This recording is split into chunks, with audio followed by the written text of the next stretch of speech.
Okay guys, let's revisit this once again because the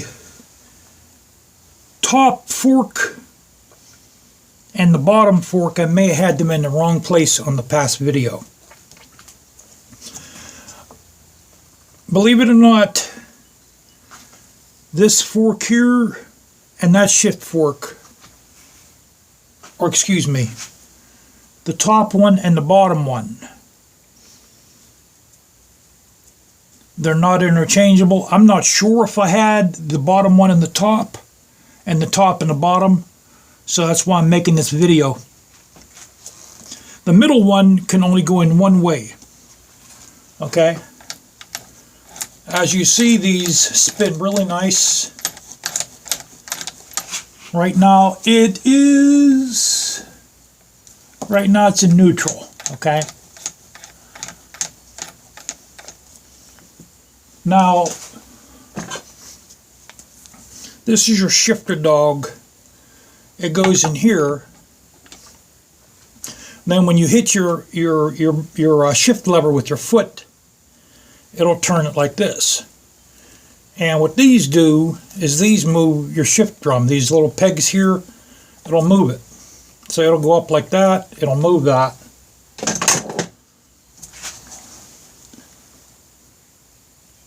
So it'll probably, that's first, we'll put her back in neutral. Now let's take this apart again because I got my gear. My gear is in. I'm still waiting on the washer for the top of this, which it should come in today. Now the sleeve's in here already. Okay, this little sleeve, that's in here. I greased these up so the grease is making stuff stick. Now let's get this out. I'm going to go over this with you guys one more time. By the way, the Yamaha Morphous, I couldn't get it because the guy that was selling it, he first told me that I got the money. I drew cash out for the dude. He gave me the VIN number. I was going to get insurance on it, and I had the trailer lined up for today, which is Friday. So I asked him, I said, okay, I have your cash, bro. I need the VIN number so I can get insurance. That way when we go down notary, I have the insurance binder. Everything will go real nice and fluid. All right, I need an address now where I can meet you. He said, the scooter's at my brother's house. It's being stored at my brother's house, but I don't know where my brother lives. So that threw up a red flag for me. So I said, you mean to tell me, and where I have to go is like 60 miles away. You mean you're selling this scooter, but you don't know where it is? I could never get an address off the cat, so I backed out of the deal. I put the money back in the bank. Right now, there is a Yamaha Morphous for sale in Wisconsin, which has some scratches on the body from, I guess, where the people dropped it. It has scratches on both sides. It's a little less money. I think it's like $1,500. It has more miles on it. I think it's got like 25,000 miles on it. Which if I can get that, I'm going to have it shipped here. So far, they haven't responded back to me. But I still am in the market for a Yamaha Morphous. I like them. I like the Japanese lowrider scene. I'd like to get one. So I don't know when I'm going to get one. But I'm still interested. So let's take this apart.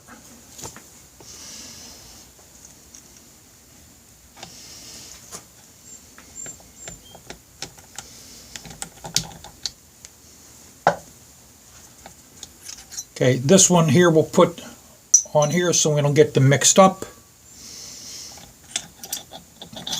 This is the one that's the opening is smaller. This can only go in one place.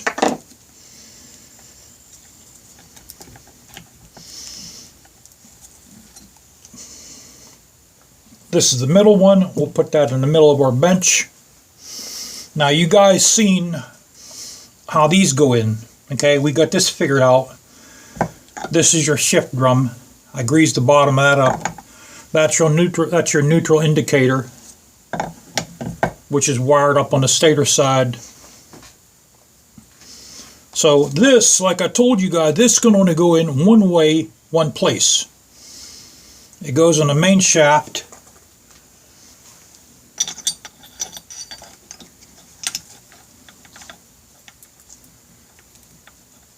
And you lift it up a little bit, it goes right in that middle groove. Okay, now the top one, if you were to put the top one goes in here on the top groove, but if you were to try to put the top one in the bottom,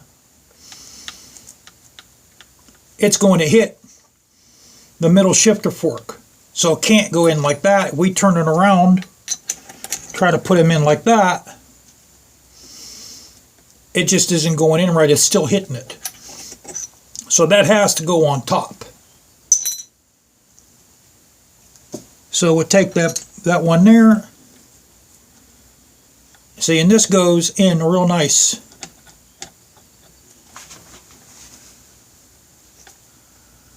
I can't even see nothing in here.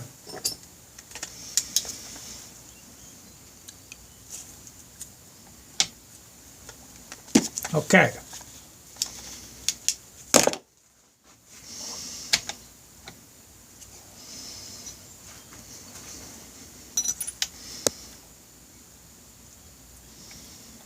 Now we'll get our pin. Remember, if there's any nicks on this, guys, your shifter forks will have a hard time and may not slide up and down, which will make shift. So when you take these out, don't use a pair of pliers, okay? You got to pull these out, you wiggle them. These got to be super smooth. There can't be any nicks or scratches in them. I think I told you guys, I actually sanded this down with auto body sanding paper. I sanded this now with 2000 grit.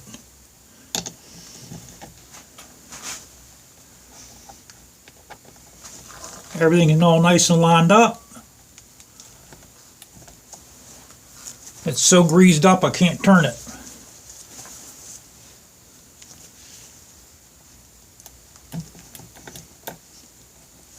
Okay. Put our top one in.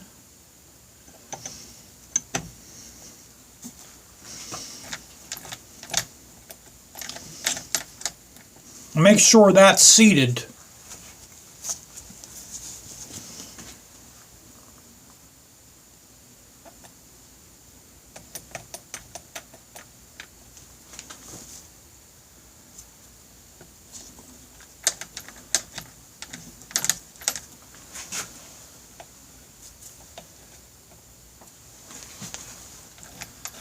A lot of people are really intimidated by these transmissions. You know, you can look at the videos here. You can look at the repair manual. Like I said, when you split these engines, the clutch side should be facing up, because otherwise everything's going to come out like it did on me the very first time I took this apart. And but these can actually, your shift forks only go in one way. Like I said, the middle shift fork can only get on, it can only fit on, I forget what these the things are called, but it can only fit in one of these, and the top and the bottom one, they can only go in one location, or they'll hit the adjacent shift fork. Yeah, it spins real nice and free. That's neutral right now. She's in neutral. Okay, we'll get a little bit more grease on these gears here. This will all wash off once the oil goes through. Even though I'm using high temperature bearing grease, it'll get mixed up with the oil. And then what we'll do too is we'll change the oil once Maybe I'll put about 100 miles on the bike and we'll change the oil again. And we'll put a synthetic oil in this. So, okay guys. I wanted to run through this with you guys once again. Remember, there's the washer that goes on top of here.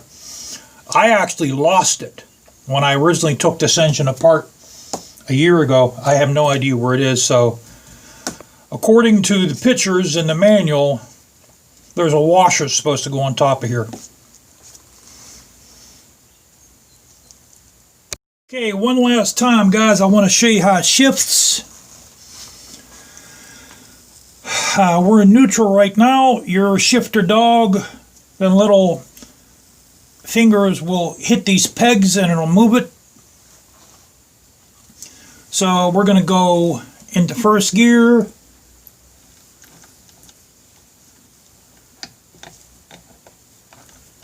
That's first,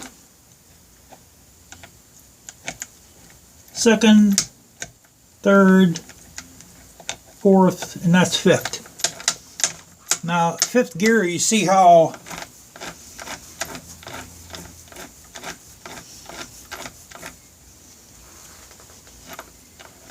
and we'll bring her back.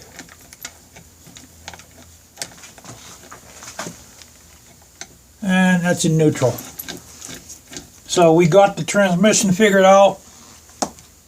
Finally. After what about me screwing up for 4 times. That's the way it goes. And once my washer comes in, we'll put the engine back together and start doing other modifications. My fiberglass screen came in for the fuse box. I'll start making that. I'm thinking of making a cover that goes on the side of the motorcycle where the battery is. I'm thinking of making a cover out of fiberglass for that too. I might do that. And then we can get the Honda on the road finally. More thing, guys, I forgot to show you guys. This is where your area for your vent, your vent tube is right here on the side. And this channel right here is the crankcase ventilation. I expanded the hole here a little bit. The hole, I made the hole double the size. Because I believe since the, hold on, I got a little piece of rubber in here I want to get out. Okay, I believe since the motorcycle is modified, since the engine's modified a little bit, I was thinking, because these motorcycles are notorious for oil leaking out of the main shaft bearing. So I'm thinking there's too much pressure inside the crankcase, that's what pushes oil out of there. So I expanded the opening here for the ventilation valve by double the width. So we're going to see if that helps. And the same thing was done on the other engine casing also.